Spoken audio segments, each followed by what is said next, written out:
Welcome to another episode of the Get Out Some podcast. I'm your host, Seamus T. Quinn, and today I'm joined by the Associate Head Coach at the University of Denver. Today's guest is Mark Maguire. Mark, thanks for hopping on. Thanks for having me. I'm stoked to be here. For sure, man. Yeah, so Austin Pilato, mutual friend of ours, recommended reaching out to you, and I'm happy to connect with another sort of person in the coaching world.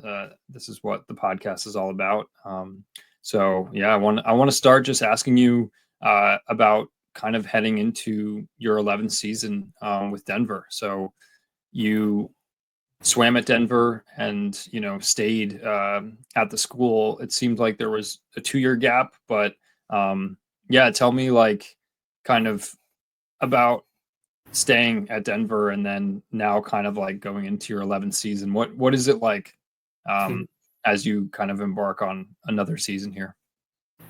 It's pretty wild, and I feel very, very lucky.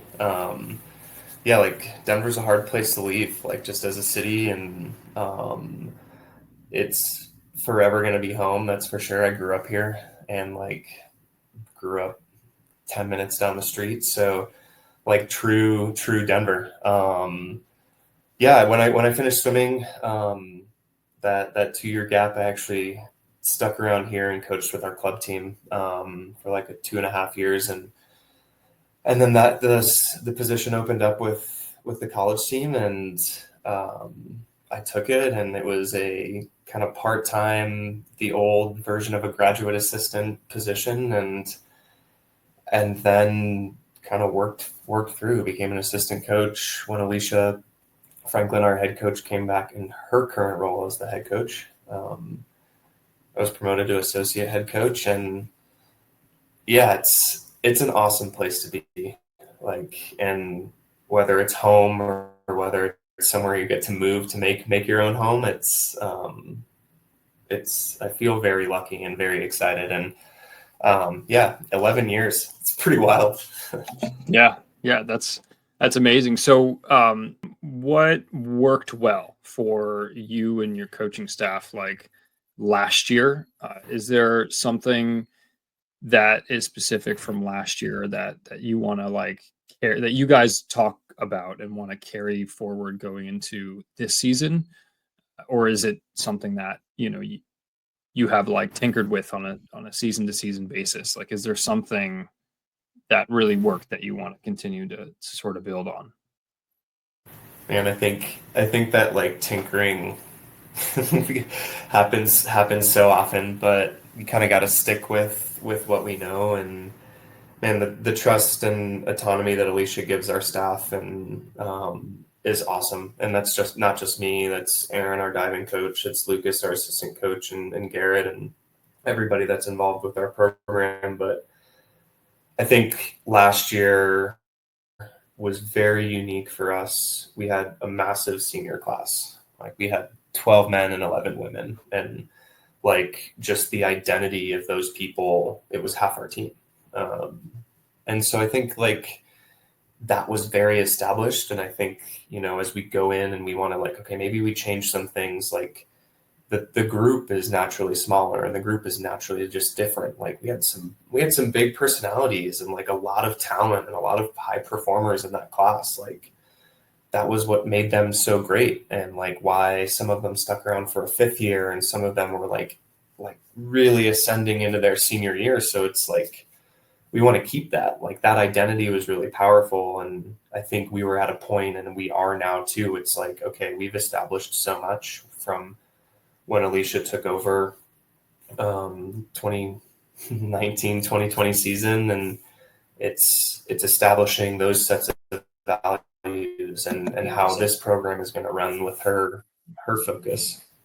And yeah, I mean, you get to do it with a different group every year, but I think our leadership last year was so awesome.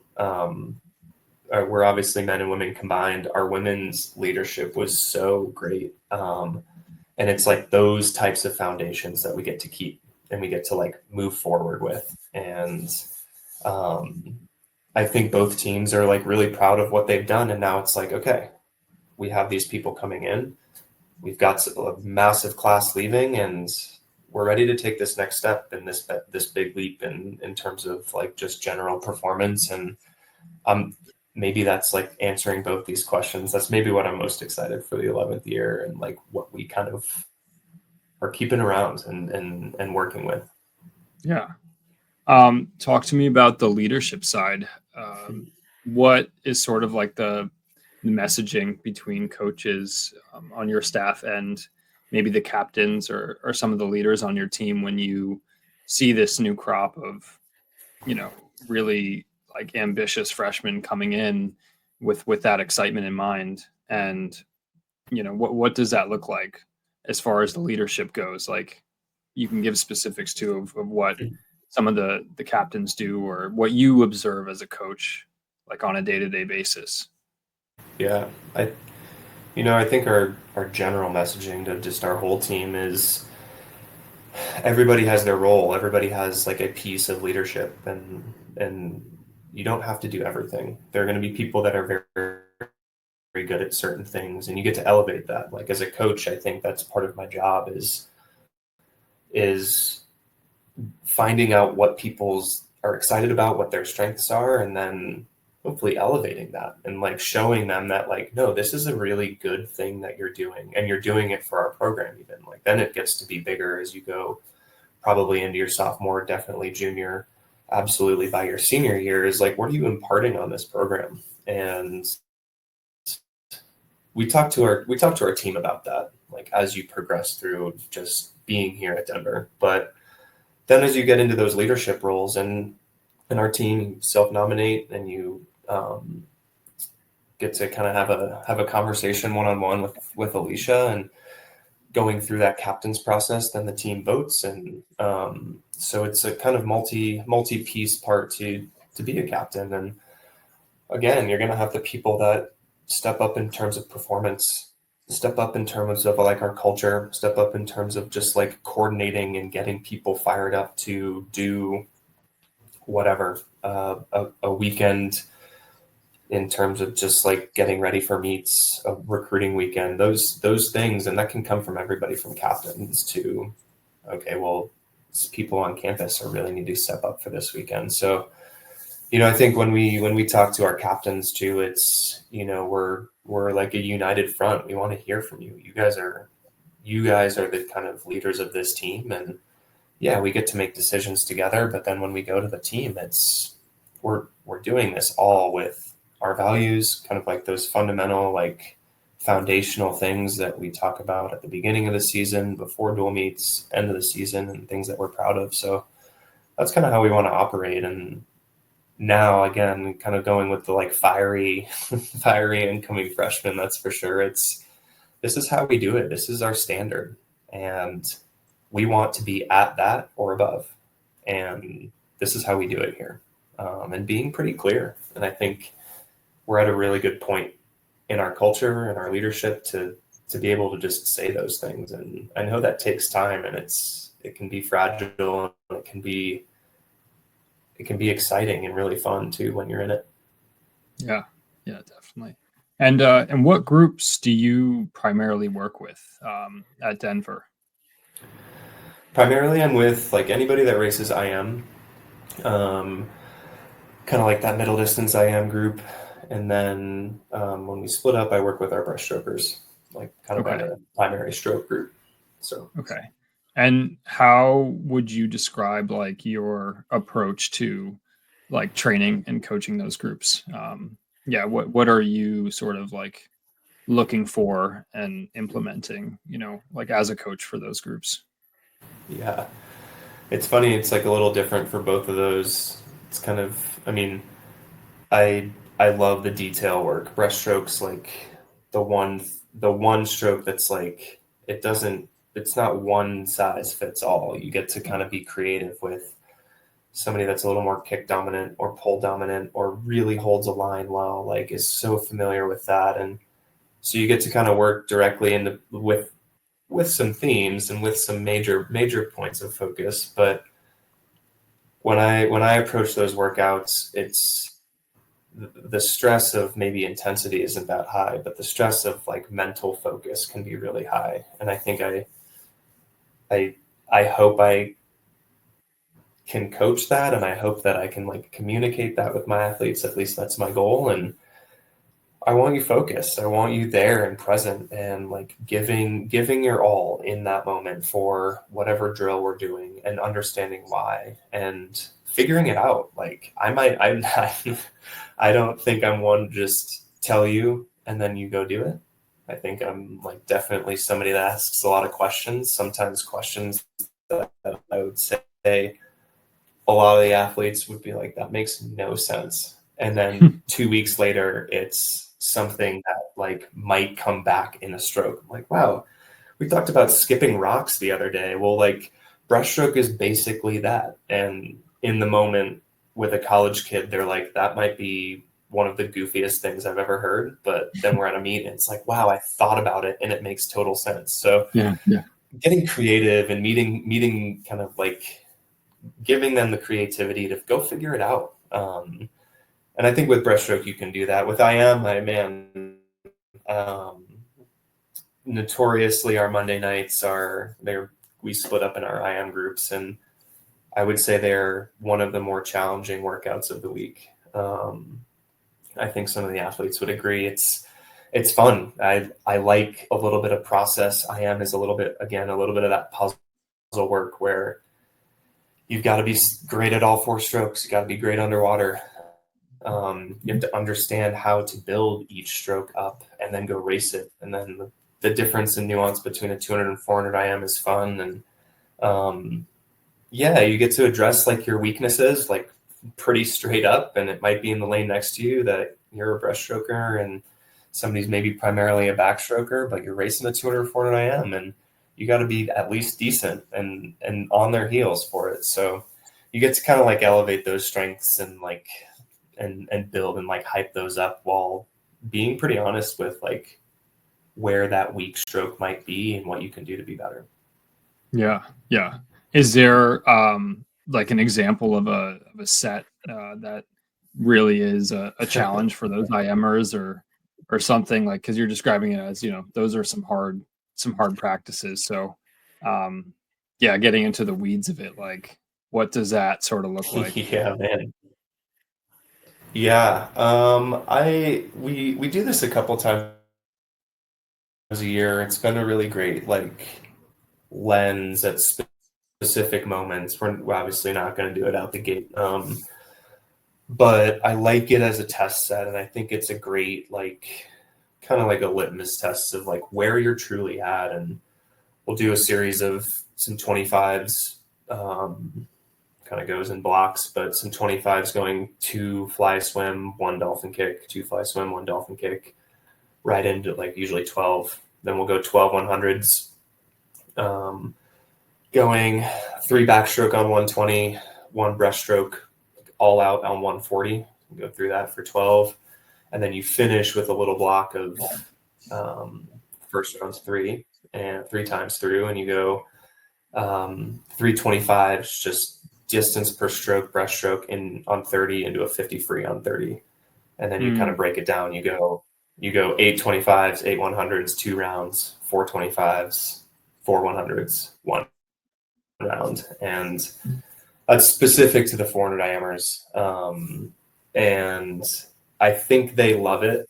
They probably won't say that to me, but it gets competitive. I've started to keep track a little bit better on like as you progress through, and like you see the breakthroughs. You see like whether it's somebody being really smooth with their backstroke and being able to like really just like kind of relax and get into a rhythm, and that's like a piece of the lens. And then the breaststroke quality is like, can you actually attack and race? And you see those times start to come down over that big style of set. And then 3 weeks later, 3 or 4 weeks later, when we're racing a 400 IM, I'm like, hey, remember when you went 110, 108 in these hundreds? Like, you can do this. Like, you're capable. So that's a set I really like, is like truly just one where you got to be honest. And the people that can really race, it's like they tee off. Yeah. Is that something that you'll bring back at different points in the season, or is this like a one-time set that you'll go through with the IMers? I Yeah, I really like it like that complete because you can kind of it's kind of fun because you can kind of like do you have to do all of it? Do you need to do can you come back in January and go just the 8 and the 4? Can you just like make it like a really really dialed effort so you can kind of like it's kind of like plug and play really where like yeah, if it's starting to get a little bit bland, which so far it hasn't been, it's been really honest and really good. So Yeah. um, but yeah, I don't want to do it too much to make it like, oh, I can just kind of mindlessly go through this. It's like, no, we're at the moment. I try and do it somewhere between 3 and 4 weeks out from our midseason championship. They're fit. We've probably been racing or probably raced 1 or 2 400 IMs by then. So we have some data there. And now we're like in like, can we make this gain? Can we just actually see? And then we'll come back. Yeah, same kind of thing. Like once we get through a training camp or training trip, like there maybe like made some more fitness gains after our mid-season championship. And we started racing again to kind of kick off January and approaching taper, like, or maybe we've just started to come down, like, let's go do this one round. And like, it's familiar enough, but it's so sharp and so just like narrow where like, okay, we can go do this. Right. Where do you notice breakthroughs with your IMers? Like just, touching on a set like this, I guess I'm thinking as an IMer myself and some of the training I went through, but also from a coach's perspective, watching the IM group go through the year, like where do you notice the breakthroughs? And Yeah. like how do the swimmers kind of come to a point where things are starting to click? Specifically, I guess, who I Hmm. That's a great question. I think, and especially short course, and for sure, is like the immediacy that you can get to tempo or the immediacy that you can like find your stroke. You have to. And it's like, I think there's like a little bit of balance of like the technique side is like just being aware of what cue you need right away. Can you get up to the surface and for fly and for back and for like, if for really anything, can you get your hips up? Can you get them in the right position for any of those strokes? So you can just kind of go and you can like I think the people that I've seen make these leaps are like in that first 25 of each 100 for the 400 IM. It's making am. really big gains underwater for the 200 IM. Like Yeah. those two allow so much for like okay, maybe you're just like willing to drive forward on breaststroke. Well, the first time you do that, it might feel really uncomfortable while your heart rate's high and you just went through an underwater pullout and you're like gasping for air. But then the second time it's not that bad. And then, I mean, I think those things for each one, and then just like the fitness of being able to race freestyle. And that's just the engine. And I think that's just a little bit of training, but those true breakthroughs, I think, yeah. Why the first 25 of each Mhm. for those for the 400 IM? I like thinking about that as like I mean it's classic. It's like I am transitions is like Yeah. can you it's like a crux. And for a short course 200 when it's truly a sprint, it's 450s sprint. I mean Yeah. the people that are doing that really well are you see those splits and you're like wow that's like a pretty good 50 time. But that's I think the short course 200 IM and short course 400 IM are just so different than they would be long course for sure. But like getting out of that right up to tempo and not being willing to like settle in and like not being willing to just like take even a half stroke off. So I think just like having the crux of the IM being in the transition and then thinking about it as like a first 25 where you can be aggressive in a 25. Anybody here, anybody at any program can race a 25 Yeah. and do it really well. It makes it like a little bit of a piece of like, okay, well, once I go, And once I make that decision to put in more tempo, put in more energy, and like fight and grit and race, the next decision is either I don't do that, which all of these high achievers and great athletes that I get to coach probably don't choose that. They choose to keep going and choose to like sit in that. And I think that's where, like, you talk about like making a big leap, is like those decisions, or learning how to make it less of a decision, if that makes sense. Yeah, no, that does. When I think about the 400 IM, something else is that there usually aren't as many opportunities to race the 400 IM comparatively to the 200 IM. I don't know if that's, the case where you are, but I feel like that's just how it is in sort of like the dual meet season. So where as a coach do you try to like find time within training to get more of that race pace feel in, or like just more racing in for the 400 IM to get the athletes prepared? It's tough. And yeah, I agree. Like, I mean, whether it's just a default dual meet order lineup, or you're doing it there has to be some sort of confidence behind that. Like standing behind the 400 IM, the block for 400 IM, like you should feel like a little bit in your gut, like a little bit in your stomach. Like it fights back. Even when you're rested and tapered, like it's a daunting task. So you want to create those opportunities. And I think that's so important. I mean, you said it, it's like, where do you do that? And through racing, through a lot of like dialed pace work, whether it's, I think, just like giving the athletes the opportunity to race for 3 or 4 minutes, or do an effort for 3 or 4 minutes. And then you get to break it down in a little bit of ways like those that I talked about, or any style of pace work that you can think of. But like, and the 200 IM too, we do some 175s off the block. I mean, we race that a lot more too, but like doing some 175s in practice where like you can just kind of go. Those opportunities, for our 400 IMers, we have another IM dedicated practice on Saturday that's specific to anybody that just races the 400 IM. So we have those opportunities, and yes, it's at the end of the week, but it's their single. It's like a Saturday morning, and I really like using that as kind of like you're tired now, and like, let's step up, and maybe we're not going off the block, or we're not just doing 400 IMs off the block. I don't know if that's beneficial for anybody, but yeah, I think you just have to kind of pick your moments, and that can be, can kind of get creative in those ways. Yeah. So this is leading me to another thought within the week of like training. What does that look like for, I mean, let's use your IMers and breaststrokers as an example. Yeah.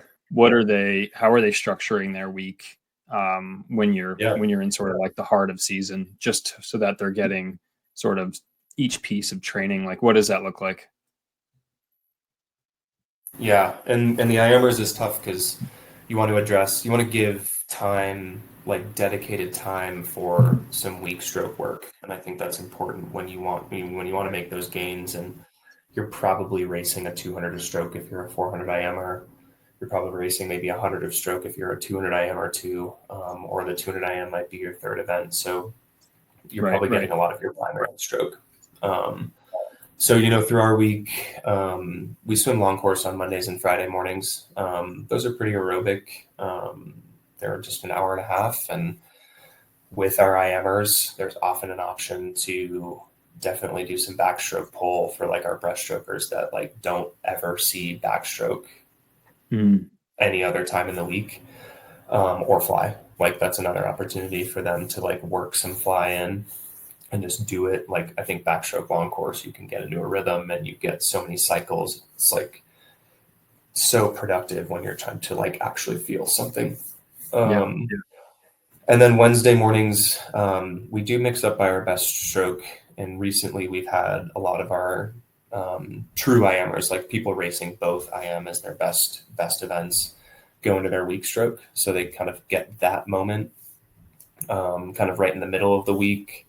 It's very drill heavy. It's often underwater heavy for our backstrokers and flyers. And then our afternoons, like we've got that dedicated IM workout on Monday night. Tuesday, they're probably going their best stroke and kind of like an aerobic threshold day. Wednesday, those middle distance and IMers are going some power, primarily of their best stroke. And sometimes we've started to mix in a little bit depending on who it is. It's kind of like let's see how this works and then let's make a change based on what we've seen. But sometimes they get some like fly or back powers, like if they're not primarily those strokes. Because Thursday they come back with their breaststroke too. So how do you find the power segment of the work week help or just like helping or complementing the rest of the week, like with the power development aspect? How do you find as a coach that helps the athletes? I mean, for our sprinters, they just get to like be sprinters and be powerful and race and be fast. And I think that's what you want for any sprint group, for people racing 50s and 100s. It's like you want to give them, just like we're talking about giving IMers an opportunity to be able to stand behind the blocks and be confident with like the task of a 400 IM. But I mean, for those sprinters, it's definitely like you've got to be able to be at tempo, hold water, and be efficient and fast and race. Not to say that you're not going to do that as a distance swimmer or middle distance either, but for them, it's kind of like it's a different type of day because they like work in a different way. I think the stereotypical sprinter mindset and distance mindset, like the distance kids, you approach work in different ways, and maybe you have a distance kid that thinks like a sprinter, or a sprinter that might swim up to a 200. So you've got the nuance, but like those mindsets are so different. So I think, those power works, it's applying so much pressure, and you can use so much like so much fun ways, drag socks, you can do it on the towers, fins and paddles, like any kind of way to create like, oh, I can feel my strength. And I think with most college programs, and you're getting into a bigger weight kind of program too, that's a lot more structured maybe than most, I think, coming out of high school, or at least like different, is you want to be able to apply that strength and learn how to do that. And so there's like a little bit of teaching in that too, which I really enjoy. It was like, it's not just an easy day where we're doing 10-yard sprints off the tower. It's like, let's make this functional because this is where we're going to need it. Definitely. Yeah. I felt like that was, that's an important piece, is teaching the athletes that, like, this is not a moment of rest or an easy day or an easy workout. It's different. We're going shorter distances or shorter bursts, but this is equally as important to your, to your training and your speed development, your power development. What do you usually give your breaststrokers when it comes to like a power sort of set? And are you using racks, or what do you usually like to implement as a coach for, let's say, your breaststrokers when it comes to like power development? What's an example of something that you like? Yeah, I mean, as much surface area as you can get. And that can be hard sometimes with like wanting to feel like your kick power. So can you isolate the kick somewhere else and like really warm that up? But we have power towers. We often use cords sometimes too. I like the gradual and variable resistance that you can get from cords, especially with breaststroke. So you can do like push-offs to feel lines. Like you can wrap the cord around the block twice and get a lot of resistance just to like feel where you need to engage your core all the way through like pointing your toes, like the basic like breaststroke line piece. And that's like the awareness that you want to set up when you get to the towers. And we've got the belts, and then we also have, they're kind of like backpacks. So sometimes we kind of change those back and forth with the breaststrokers. Sometimes like the breaststrokers really like feeling their hips higher versus being pulled from their hips on the power Right, towers. right. I like going back and forth because you actively have the difference in feel and where your hips are, and then what are you going to do with it when your hips are high and you've created your platform to go over. So we like a great, I really like doing like cycles because it just gives you the like measurement. Okay, you know your 100 stroke count cycle. It's 5, 6, 6, 7, or whatever it is.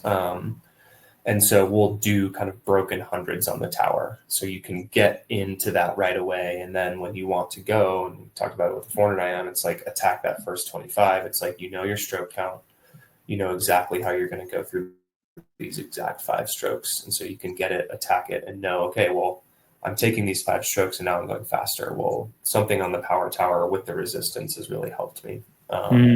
Yeah. So I really like going off of cycles.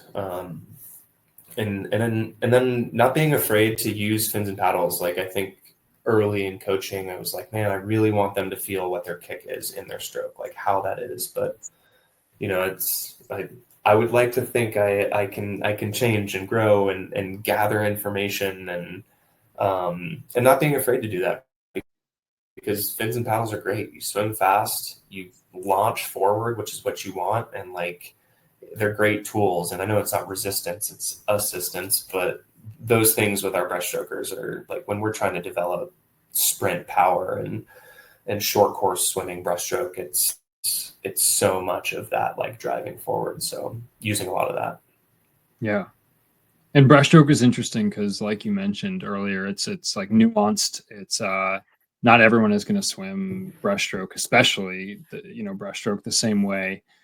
So I guess as a coach, when you're looking at your swimmers specifically in their stroke or in their strokes, what are some things, like some cues or ways that you like to break down their stroke? I guess like things that you're looking for to help them find a rhythm that works for their specific stroke.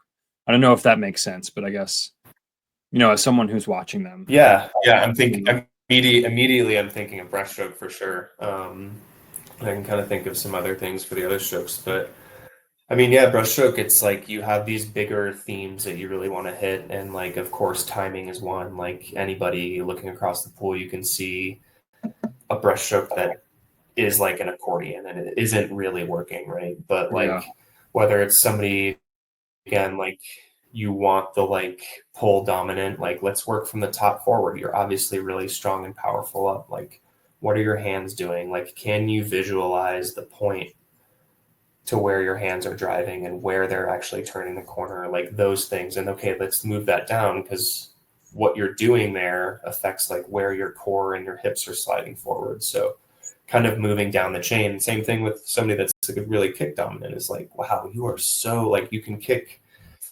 so many 50s under 35. Like, wow, it's like, okay, let's go. So like let's like see how your kick is like pushing your hips forward. Are you actually getting your hands into the place to allow your kick to be powerful? So those are the cues I think like I want them to explore. And I think it's a little bit of more, again, like I want them to figure it out. Like I draw so much on the board. I think I can think of a few people that might laugh at like, they're the circles, they're the ovals, but they look like a human being. And it's like so much of like, wow, that actually looks like a triangle that you're talking about. Wow, that actually looks like the knee bend that you might need.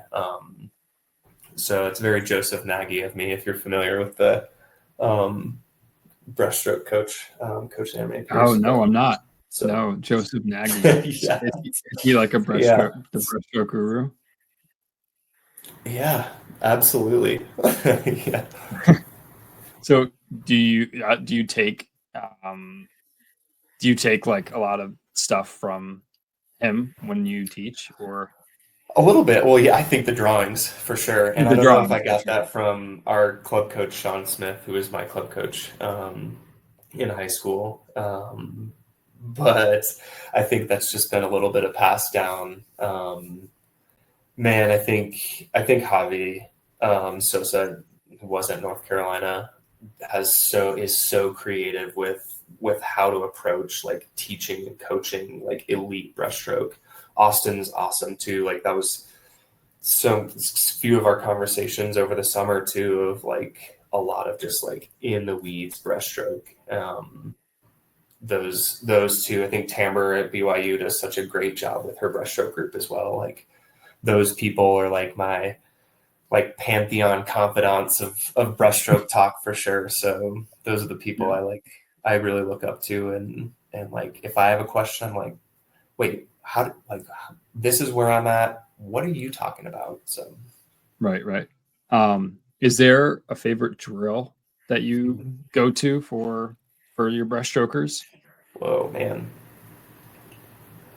We've got a good progression, but out of those drills, Progression works too. yeah, I like it's kind of in the middle of the progression. So we'll always start with some sculling and just like body line work, and then kind of build in kick, build in your upper body. But I got it from an old, it must have been on USA Swimming a long time ago, or like Mike Alexandrov was doing it, and so I called it Alexandrov. I don't think anybody on our team right now knows who Mike Alexandrov is. But you're slowly moving your hands are at your side. You're just breaststroke kicking on the surface, and you're slowly moving your hands up as you're kicking. And you get to that awkward point where you have to start moving away from your center of gravity as you go flatter into the line, as your hands get out front. And it gives them a lot of awareness of where their hips are, and holding not only their back flat, but like their core really engaged as they're like traveling through the water. Put that right in the middle of the progression. So, right. Okay. Wait. So you'll start out with some sculling, some kicking, and then you'll kind of introduce that drill where you're essentially the first like kicking couple and then you're drills underwater. So you're face down, standing, like sitting or kicking breaststroke, hands at your side, and then as you go through the 25, you're slowly like kicking still, holding your core tight. You get to about here, and it's really awkward. Yeah, and you want to stay narrow all the way through the top. Wow. And then you're finishing the 25. So I like that. I haven't heard or used that drill before, and that makes makes sense because share the knowledge. Yeah, share the knowledge. That's what this is all about, you know. Cool. Okay, I like that. And what do you call the drill? I've called it Alexandrov drill. Alexandrov drill. Okay. Yeah. Nice. Yeah. Very, very cool. And then, okay, so we've talked a lot about, oh wait, hold on. I'm going to actually exit solo you here. We've talked a lot about, swimming and swim training, but I want to know more about your background in the sport of swimming. So yeah, what led you to start swimming, and when did you sort of realize you wanted to become a coach? And I guess you can highlight sort of how Denver has kind of been a through line there with being a student athlete there and staying and a native of the area. But yeah, tell us about the background. Yeah, I mean, it's the classic, like I grew up like living near a pool, which I feel so lucky. It was a 50 outdoor summer pool, Congress Park, and I learned how to swim and joined swim team as early as I could. And I really only did summer club up until about junior year of high school, and that was Congress Park. It was Denver Parks and Rec, and that experience was so fun. Like blew through the lessons, went through swim team, had such a blast, was a lifeguard at the pool, taught swim lessons. Like I would spend so many hours at Congress Park.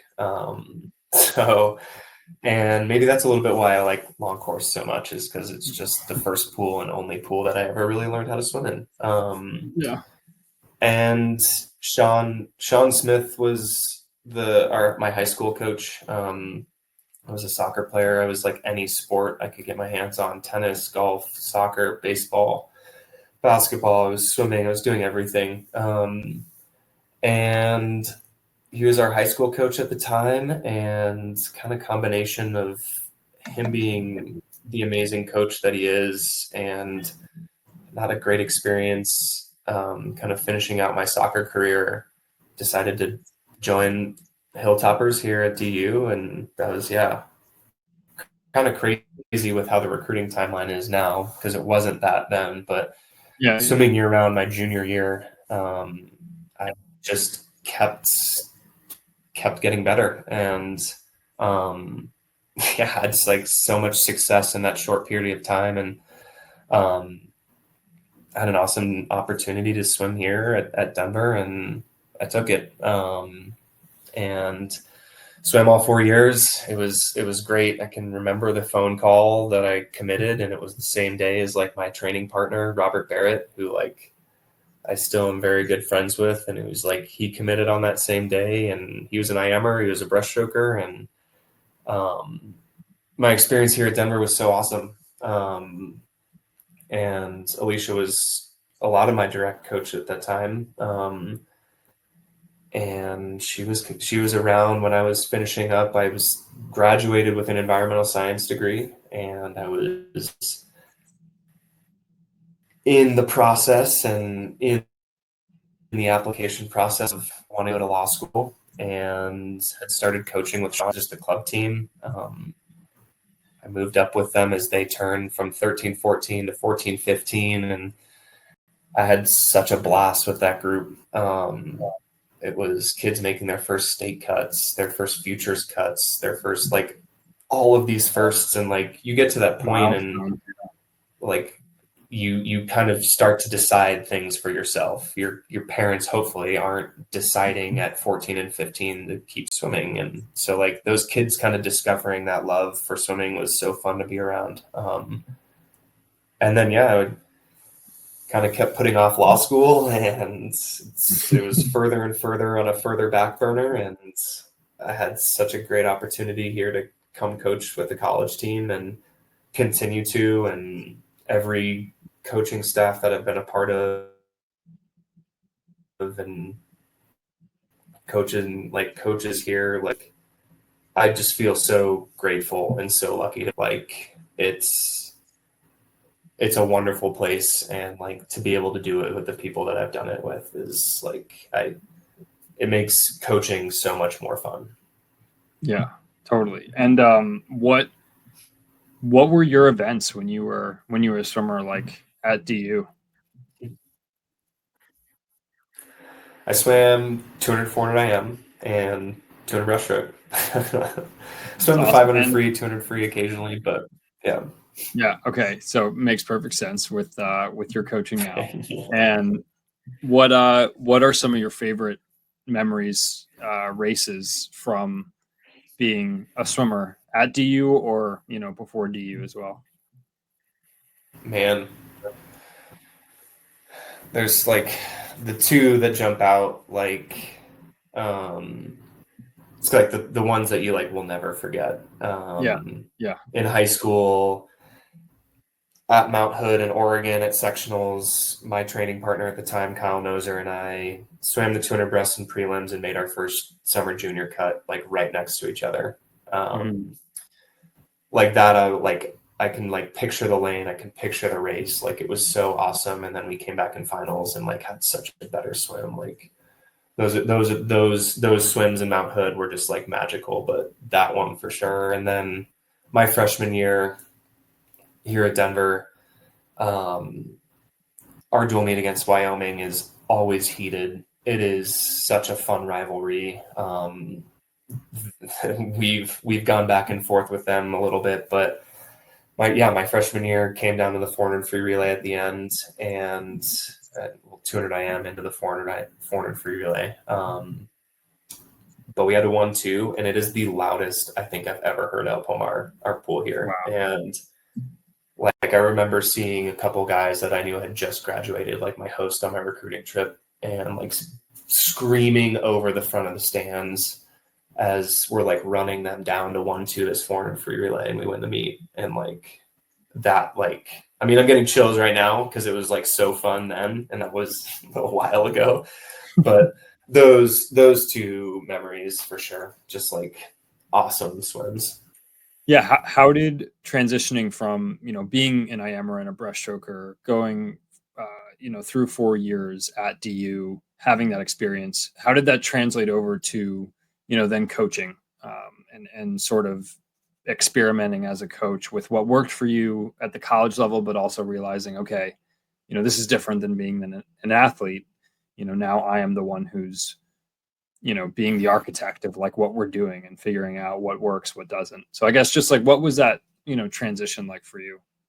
Yeah, I really like the process. Like I really enjoy like understanding a why, and whether that's like a purpose why or like seeing progression. And that can be in a pattern on how I write sets. It can be in a progression over a season or a training block. But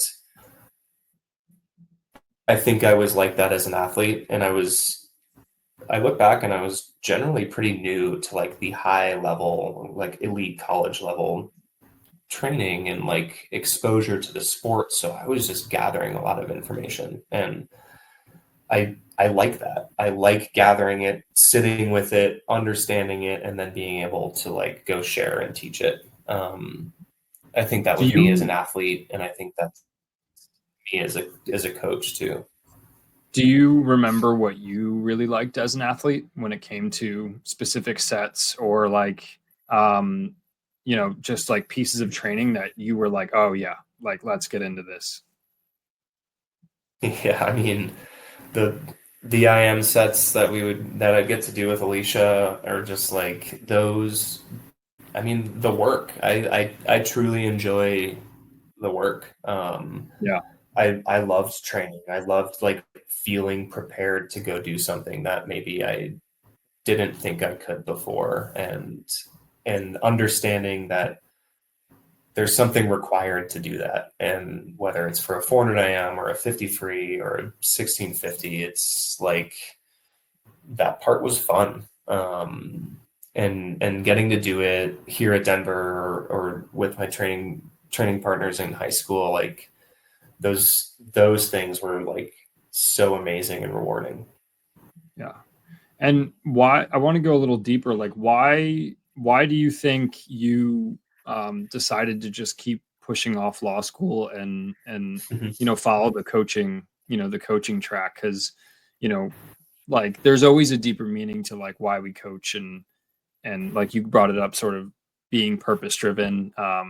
So yeah, what was really drawing you towards continuing to coach, and invest more of your time into into that?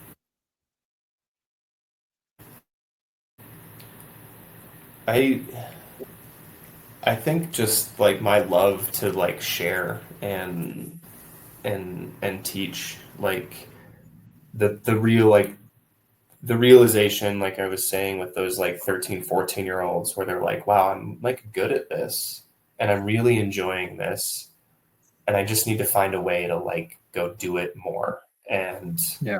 in a way, that's a little bit of my job, is guiding them to that. And whatever their goal is, like here in college, you're probably getting a really exciting degree and something that hopefully you're declared your major and you're really excited about it, or at least can find an avenue to. And you get to do that with swimming, and whether it was club and they were really gearing to get this next level or this next level. But like when they realize that on their own, and then you've been able to like be present for that, it's the most rewarding thing ever. It's Yeah. like so fun. And I think that's, not that I would like hate law school. I think it would have been a grind. It would have been something that I was excited about, and I was at the time. But right now, or in that moment when I was deciding to continue to coach, and moments where I've kind of gone back to like, is this something that I want to keep doing? That it doesn't even really feel like a question. It's something that I've like I would hope and I believe that I'm like pretty good at and I can do and I really enjoy, and it's like just keep doing it. It's so fun. Yeah. What have you learned about yourself maybe as you go through, year to year? Because obviously we're always like looking to learn and evolve and hopefully not, stay too stagnant. But yeah, is there something you've learned about yourself, like as a coach and sort of being in this role? Yeah, I mean, yeah, I mean, it seems to come in phases. Like it was early, it was like finding a little bit of a voice, like, and it's maybe just being a young coach. It's like, I think we should do this. I think we should do this. And then it changed to, no, I know how to do this and Yeah. let's do this, or this is what we're doing. And finding that voice, I think was the first part. And then I, working with Alicia, I have so much like respect and love for her, just like in my process as an athlete, as a coach, like the things she's imparted on me in terms of just like her teaching. It's like being able to learn, like meeting the athlete where they're at, like understanding that. And not that I would push that away, but I think again, as a coach, it's wanting to do a lot and wanting to do everything, because you might just kind of see what might stick, and then you get to find out a little bit more of like, wait, hold on, like everybody is going to be a little bit different. You have to kind of find out, and there are times where there are things that are, maybe it's a standard or maybe it's this expectation, but most often, and you have to learn that of like me being very competitive and eager and curious and all about this process and figuring it out. It's, hold on, let's take a breath and like let's see where they're at and can I meet them there. And I think that's where, I mean, recently in the last couple of years that I've learned a lot, and I credit that to Alicia for sure. Yeah, definitely. Yeah, what are, I guess, like, yeah, with looking at other coaches, mentors that you've had, leading up to being a coach and while you're a coach, what are some things? I mean, you mentioned Alicia that you really appreciate and sort of like take as sort of like a tool or something that you can use for your own coaching, and that might have even led you to become a coach yourself. Yeah, that's a great question. Um, I mean, the person that I like, my maybe first mentor, and it was really just my gym teacher in elementary school. Susan Richards is her name. Just prioritized movement, and she had Mm, this saying before every game, and you're trying to get fifth graders and fifth grade boys to like not play nice, but like let's tone it down a little bit, yeah, yeah, on this like bring it down. super athletic, super competitive group of fifth grade boys that I was a part of. But it was play hard, play fair, have fun. And like everything that she did revolved around that. And I mean, I hope I've carried that on, and it's been something in terms of just like my own life, in terms of my coaching, that like I will have movement and activity as a priority in my life. And I hope that that enjoyment I can share with others and teach others and get others to be excited about what they're doing. And right now it's at a high level in collegiate swimming, and maybe that carries on or carries on in another way as they leave, because I only get to have them for 4 years, maybe 5. But Right. um, those words really stick with me in terms of like things that I've taken in terms of Yeah, coaching. definitely. And then off of that, because you're saying you prioritize movement. Um, I notice like you are someone who competes still, and train for Ironmans. And so, talk to me a little bit about how you've been able to stay, a competitor, someone who's, setting goals outside of just the coaching side of things, like for yourself, obviously. And so because that's always inspiring. We know how demanding coaching can be, how much of our time it takes up because of how much we're giving towards, a team, a group of people. And as rewarding as that is, sometimes, you still have aspirations of competing and doing things yourself. So I guess, yeah, like, how do you do it? And why is it important to you? And yeah, I mean, it's right now, it's the piece that is, giving me a little bit of structure, and it has for a while, in terms of just like this pursuit of triathlon, and that's ebbed and flowed, and it's just like that high level of competition. I'm eager, and I'm curious to find out like what can I do. And I think, again, right now it's triathlon, and I just want to see what I'm capable of. It's pretty cool that I get to toe the line at some of these races, and I wouldn't feel like I'm ready if I haven't done that preparation. And that preparation is really what I like. It's the day in, it's the day out. It gives me a little bit of that space, and having that balance, asking how do you do it? I mean, coaching is demanding. It's a lot. It's a lot more than just the hours that we're coaching on deck, but it gives me a little bit of that like respite of like, this is the time that I've created, and maybe that changes, and it doesn't have to be an Ironman level triathlon. Right. Although I would argue that anybody could complete an Ironman. I think that's my hot take. If there's a hot take segment of this, that's my hot take. But no, and it's the goal setting, it's the structure, whether it's achieving that through a job, something in life, whether it's maybe you're wanting to get married or have kids or get a house or go hike every 14er in Colorado. Like it can be something, but like go do it. And for me right now, it's the community that's around triathlon, especially in Denver and Colorado, and has been awesome. And I get to go do these things and go race in pretty cool places and go challenge myself, because I have to seek that out, I think, is really what it is. Yeah. What have you learned from like competing in these triathlons and being, sort of in the fire in that way, and just, through the process, through the training, and also through the racing? Like, what have you learned? Yeah. Yeah. Man, I've had some, I mean, you get into a 4 or 5 hour bike ride, you start thinking, and you might learn a lot, or you don't think at all. But wow, I think, and it's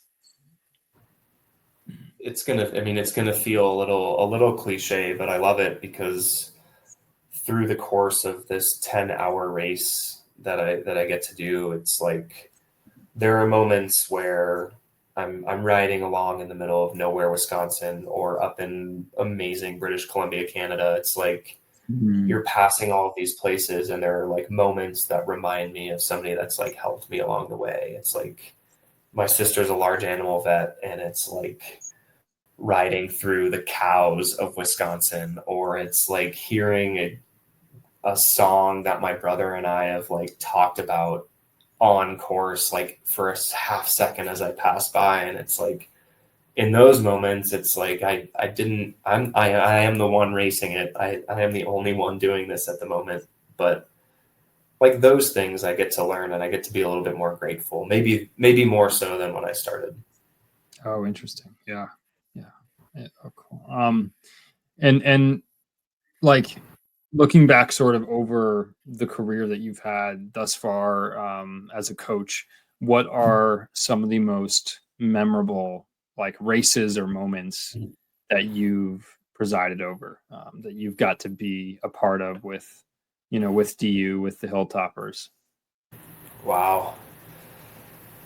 Oh, I'll do the same as I did with my races. I'll do one when I was coaching with Tops, and one one from college. The tops one is great. It's like, if you could like bottle everything about club swimming and the chaos that it was like this race. It was 14 under state. It was this gal's last beat as a 14-year-old. She was going to obviously age out of the age group component.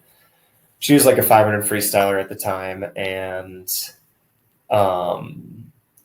as she's getting up on the block, the girl who is finishing in front of her throws up into the water and it floats into the gutter. And I see her look at me and I'm like, shake my head. I'm like, well, you have a choice. You can dive in and figure it out and just swim. And then she made her first like futures cut at that moment. I think I threw my watch and it's broken. I think I have the broken watch somewhere and I'm never going to throw it away because it reminds me of that race. But it was like, what are you going to do? You have a choice right now. You'll probably be okay. Cake a kilo. That was such a fun race. And man, the other for a college race, gosh, there are so many that I really like look back so wonderfully with. It's like the grit and like fire of so many of the athletes that I've gotten to coach. We have a sprint eliminator against the Air Force Academy every year at the end of January. So we see how your classic 50s of stroke, take everybody, go to 8, go to 4, just as the rounds progress. And that's cool. He was a freshman when I was a senior, and then my first year coaching, he was doing his 5th year. Kyle Robrock, was a sprinter, 50 freestyler, really like the catalyst to having our men qualify relays for NCAAs for the first time in Division One. But at that meet, he was trying to break our pool record in the 50 free. And how many opportunities? We do the 200 medley relay, so there's nothing there. But then you've got 3 rounds of 50s free, and we had a 200 free relay at the end. And it was like, I think the pool record at the time was 19.8, something high. We went like 20.0. Second round, 19.9, 19.91. And then we lead him off on the relay and he breaks the pool record. And it was like, dude, no sprinter like that many times can keep getting faster, but just that will. And then just like the weight of it. And then he went on and qualified for NCAAs in the 50 free that year. It was like, it was so awesome. Like, and being a part of Kyle's process has been so great, but that swim was so many 50 frees. Yeah, that's awesome. I like the sprint eliminator style meet. That's really cool. So you guys have done that with Air Force for some years now, or is that new? Oh yeah. I want to say like we may have done that the first year, my senior year. So it's been 10 or 12 years now that we've done that meet.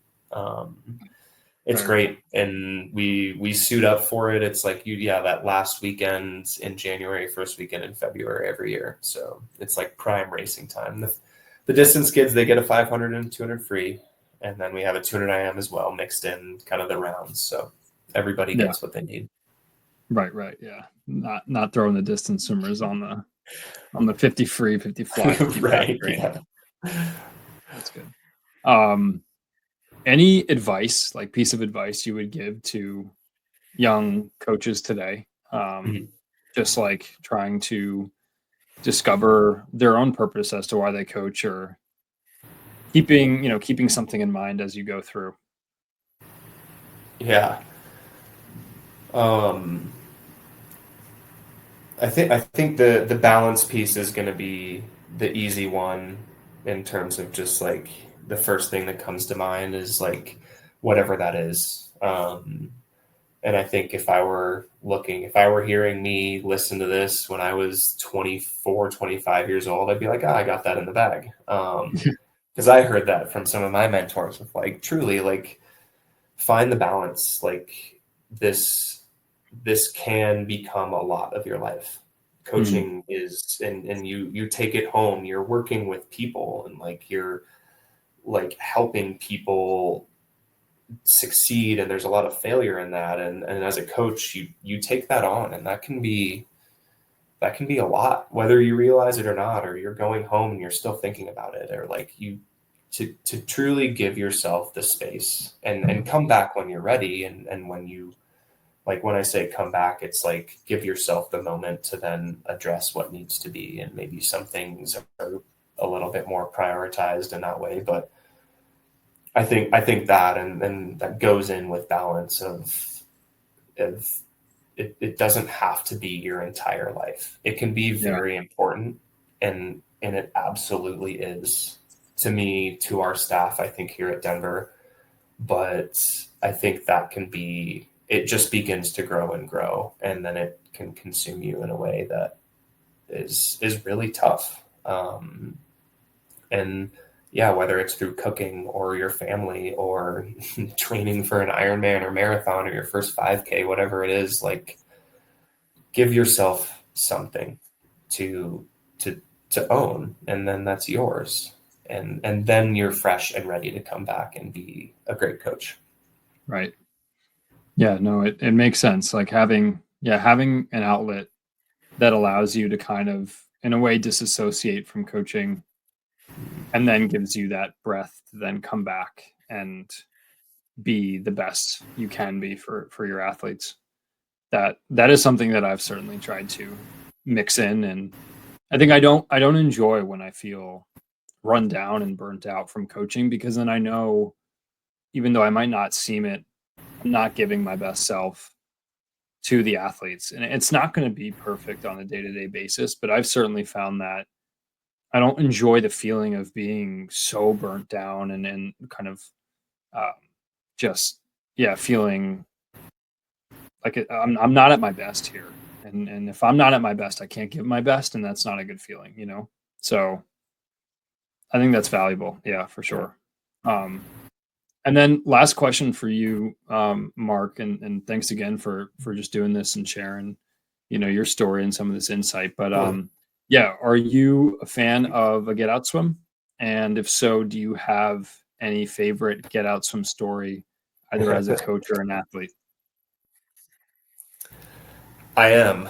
I think there's perfect moments for them. Like, I think you need to be intentional with, like, when you're giving them the opportunity.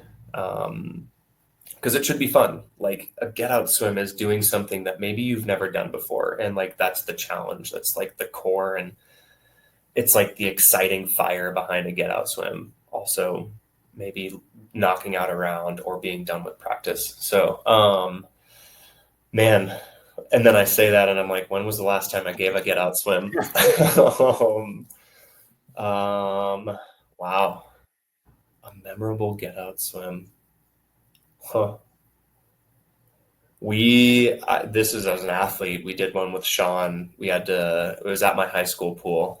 So you can imagine a small high school pool records are manageable, especially for a club team when we were at that time making junior cuts. But we had 6 people get up and 3 of them had to break a pool record. Wow. And it was like, man, I have been looking at these. I had like just joined this group. I was like, we have to break records to get out of a practice. I was like, what is going on? And I watched this gal, Ellie Freeman, break like 102 and 100 breaststroke, short course. Like, it was nothing. And I was like, wow, that's the level that I'm around right now, and I need to step it up. So maybe that's my most memorable get out swim. Nice. I love it. That's great. Yeah, stepping up 3 pool records. That's bold. That is bold. That's awesome. And I saw you're a coffee enthusiast. What's your favorite coffee, or how do you take your coffee? Man, when it's at home, it's mostly in an AeroPress. I have an espresso machine, and that's a Sunday morning routine thing when I have a little bit more time. But AeroPress for sure. And then I would say I love coffee. It's a piece of. I worked at a coffee shop when I started coaching, and it's been a part that I just like. It's great. I love it. Yeah. How many cups a day? Wow. Our assistant coach Lucas and I talk about this at meets. It's like the rapid increase in coffee intake at like a 4-day prelim final meet is kind of wild. I'm usually pretty good about like one a day, and I'll make it like I'll finish morning practice and I walk over to this spot by campus Kaladi that's I've been going forever. It's like my daily walk, and then I'm back in the office by 8, so it's easy. That's awesome. Yeah, I love it. Yeah, I worked at a coffee shop too, and it's definitely something I love going to coffee shops and trying different. That's like a hobby, right? Just like go coffee shop to the coffee shop, find some some good espresso. So Yeah. I was gonna say, how do you take your coffee? I really like an Americano. So Yeah. for me, it's like an Americano on the richer side. So it's not so much hot water. And yeah, that's and espresso, like good espresso to me is awesome. But nothing more than that. I don't want a lot of milk or sugar or anything. Just give me Yeah. No flavors, no drizzle, nothing. nothing of that sort. No, I don't want the the whipped cream. I'm good. Just give me your espresso, and that's pretty good. Right. But yeah, man, awesome. Well, Mark, Cool. appreciate you jumping on. Totally. Giving some of your time, and I'm sure someone is going to appreciate hearing your story out there, and certainly I have. And you're doing great stuff over at Denver, and you're going to keep doing it. And yeah, appreciate you, man. Yeah, thanks for having me on. It was such a blast. Of course. All right. Well, go Hilltoppers. Thanks.